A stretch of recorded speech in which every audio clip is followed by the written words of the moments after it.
pandemic situation right now for the past 24 months, but this is the dangerous pandemic situation in Chennai.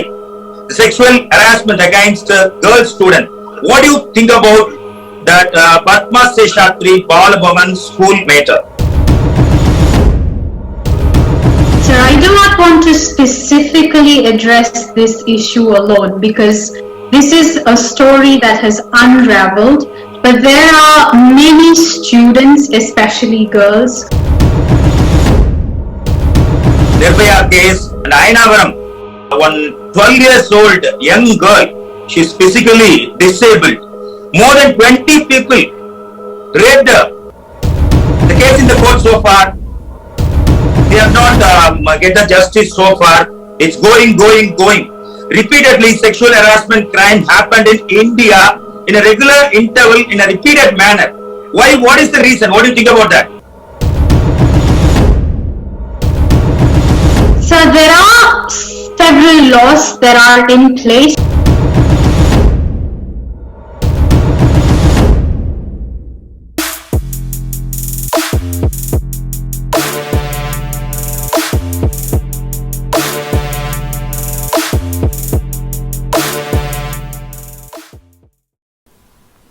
அனைவருக்கும் வணக்கம். வணக்கம் அப்படின்னு சொல்ற மன நிலையில கூட நான் இல்ல. ஏன்னா பத்ம சேஷாத்ரி பாலபவன் அப்படின்ற ஸ்கூல்ல கே நகர்ல இருக்கு. இந்த ஸ்கூல் ஜஸ்ட் ஆன்லைன் கிளாஸ் தான். அதுல ராஜகோபாலன் அப்படின்ற ஒரு டீச்சர் ஆன்லைன் கிளாஸ் ரெகுலரா இவ்வளவு நாள் எடுத்துட்டு வந்தாரு. அதுல பாத்தீங்கன்னா அவர் பாத்ரூம்ல இருந்து குளிச்சுட்டு வெறும் டவலோட வந்து கேர்ள்ஸுக்கு கிளாஸ் எடுக்கிறது, இந்த மாதிரி செக்ஷுவல் ஹராஸ்மெண்ட் பாலியல் துன்புறுத்தல்லாம் ரொம்ப நாளா குடிச்சு வராரு. அது இப்பதான் வெட்ட வெளிச்சமா இருக்கு. அவங்க சோசியல் மீடியால இத போஸ்ட் பண்ணும் போது முன்னாள் மாணவிகளும் அதை போஸ்ட் பண்ணிருக்காங்க. சோ இப்ப வெட்ட வெளிச்சமா இருக்கு.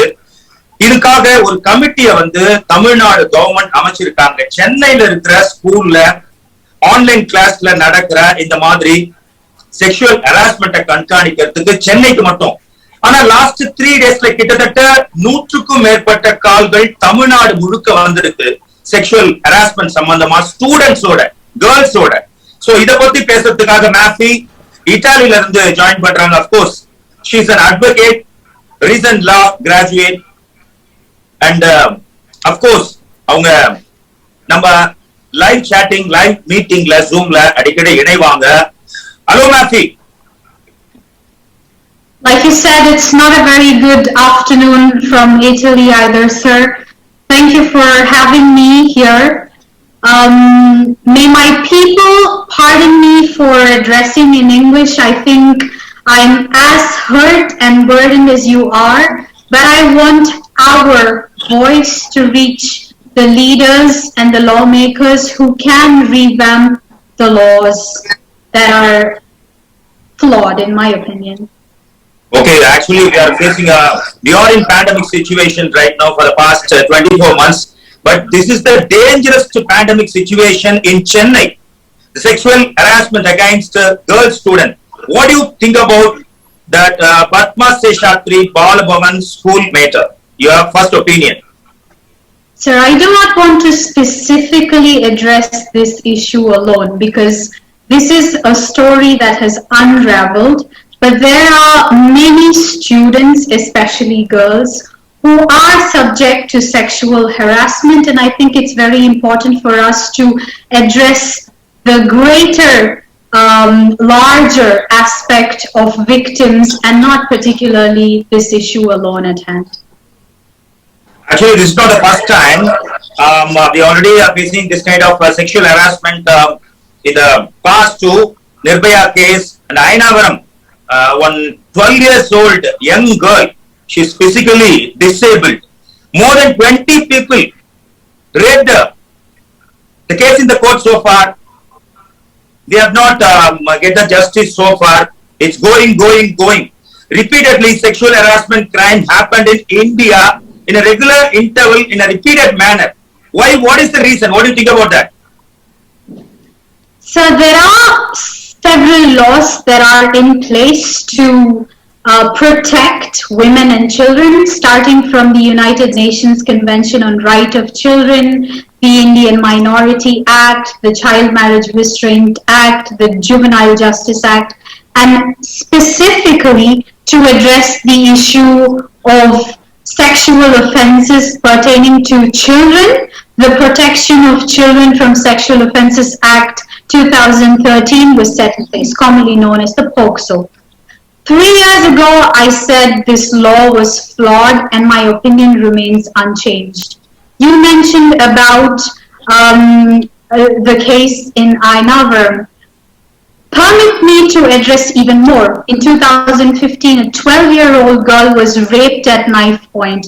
2016, a Thane van driver raped a schoolgirl for 6 months. 2017, a 57-year-old trustee of a school in Mumbai raped a 3-year-old girl student in the school premises. 2017, a 40-year-old security guard raped a girl in public school in the classroom.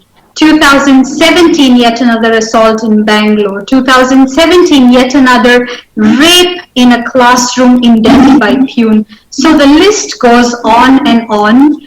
And it's interesting that you ask me about the pendency of the case. Although recently the POCSO, pursuant to the POCSO, they said that the investigation of cases should be completed within 2 months. A trial should be completed within 2 months. Disposal of any appeals under this section should be completed within 6 months. But sir, I just read before I could come and address you that the conviction rate is as low as 30%, and there is a high pendency of child sexual abuse cases under the POCSO, which they say is toothless. I am not saying this, but it's been reported so, and I agree with it. Yeah, actually, I already mentioned that in my opening. Tamil Nadu government has formed a committee regarding the sexual harassment case after Rajagopal arrest. Actually, within 3 days, more than hundreds of complaints regarding the sexual harassment issue given by the girls, students. What do you think about that? Is that the POCSO Act, what is the role of the POCSO Act? So like I said again, in my opinion, and a lot would agree, that I believe it is a toothless act.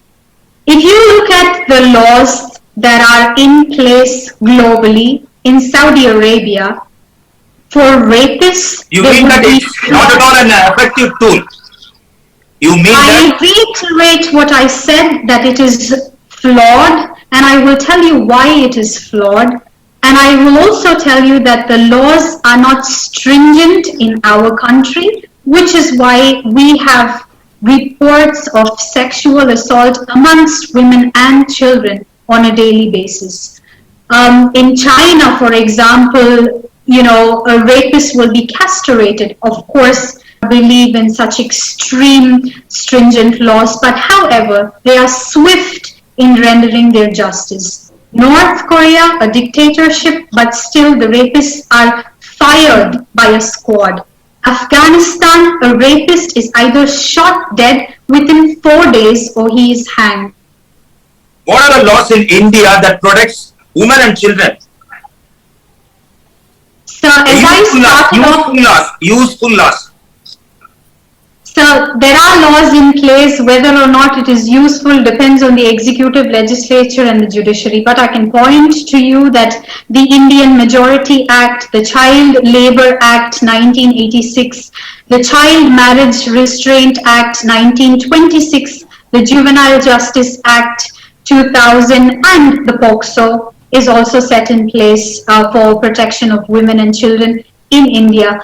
Permit me to highlight the technical flaw in POCSO, if I may.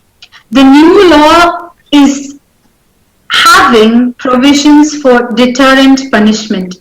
For example, if I am 16 years old, a rapist who rapes me will be punished for 20 years.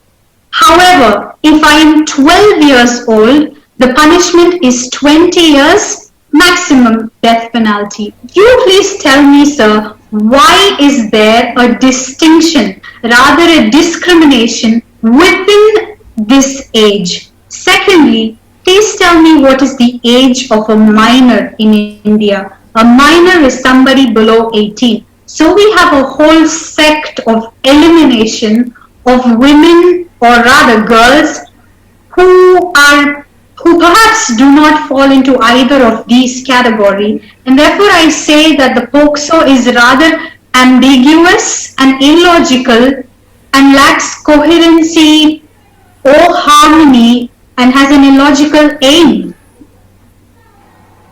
Actually, yes, sexual harassment happening all over the world. But I am asking you, Mafi, particularly online education. Online education in India, in Tamil Nadu. Is that safe for a girl?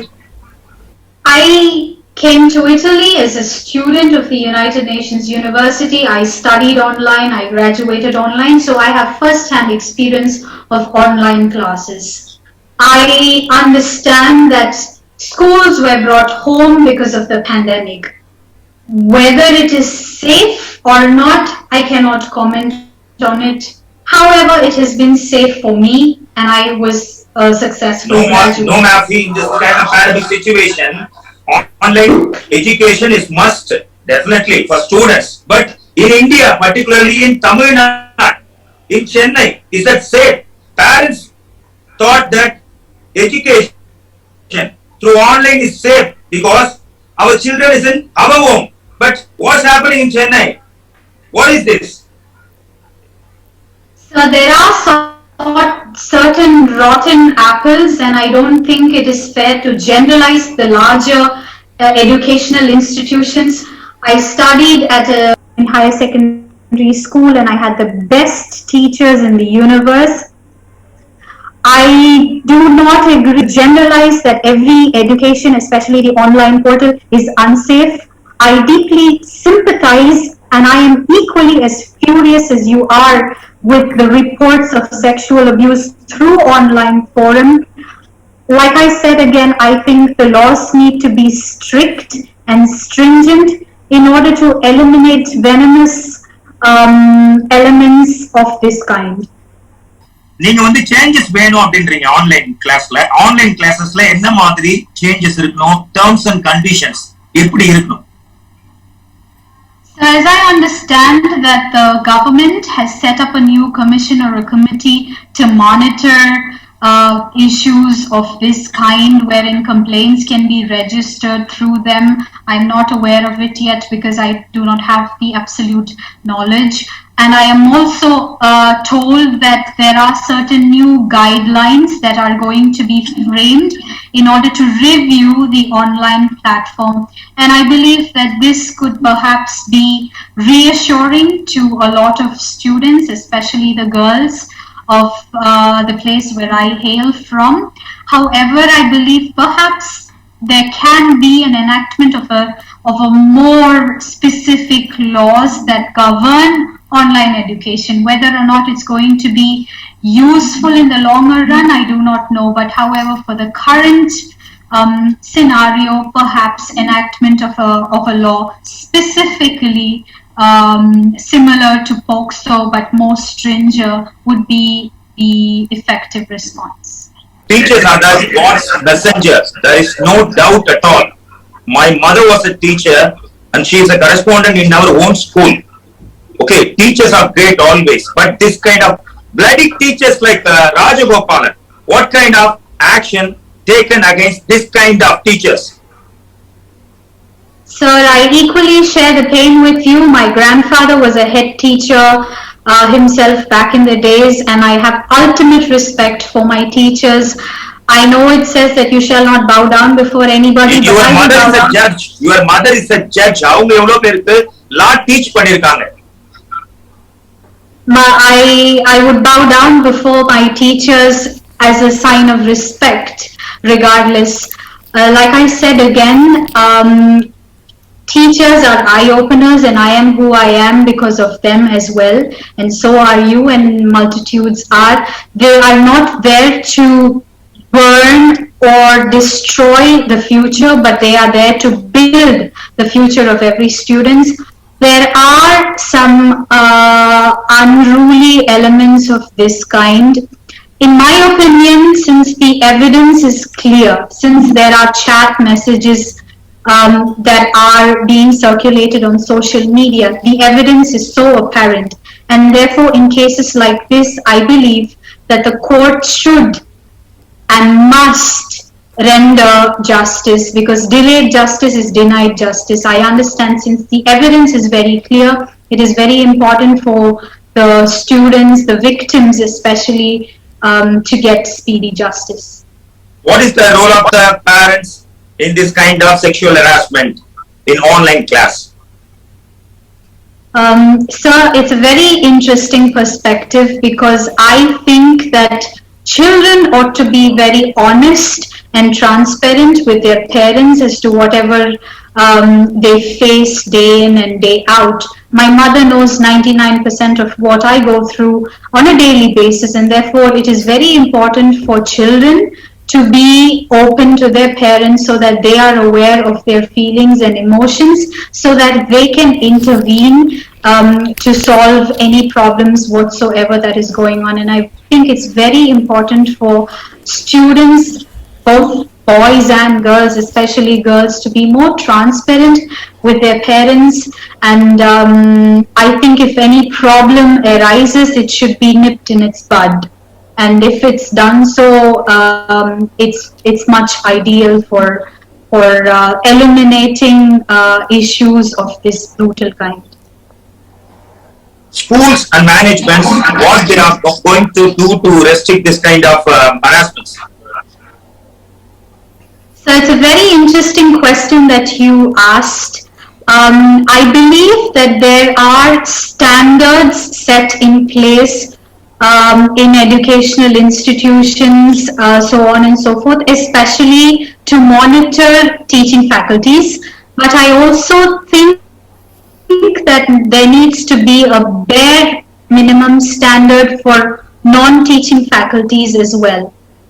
In the United States of America, there is a certificate called the Federal Check Certificate that a person should have as and when he associates himself with the educational institution, and the educational institution also demands this. In the United Kingdom, you must have an International Child Protection Certificate, which is basically a criminal record that one must have if they are found to be working with children, and it's mandatory also. I think such practices should also be adopted in India to give more reassurance to the parents, also the children, also the educational. Online class sexual harassment கொடுத்திருந்தாருன்னா ரியலா நடக்கிற class ரூம்ல எந்த அளவுக்கு sexual harassment கொடுத்திருப்பாரு.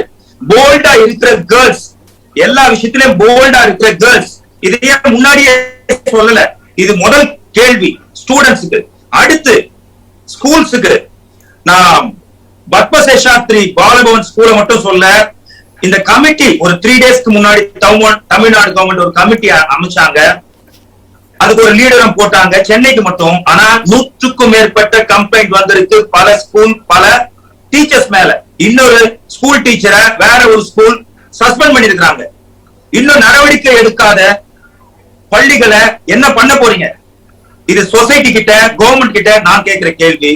மூணாவது teachers, நான் already சொன்ன மாதிரி teachers வந்து காட்ஸ் மெசஞ்சர், அவங்களோட நல்ல பேரை கெடுத்துறாங்க. Thank you maybe, thanks for joining. Thank you.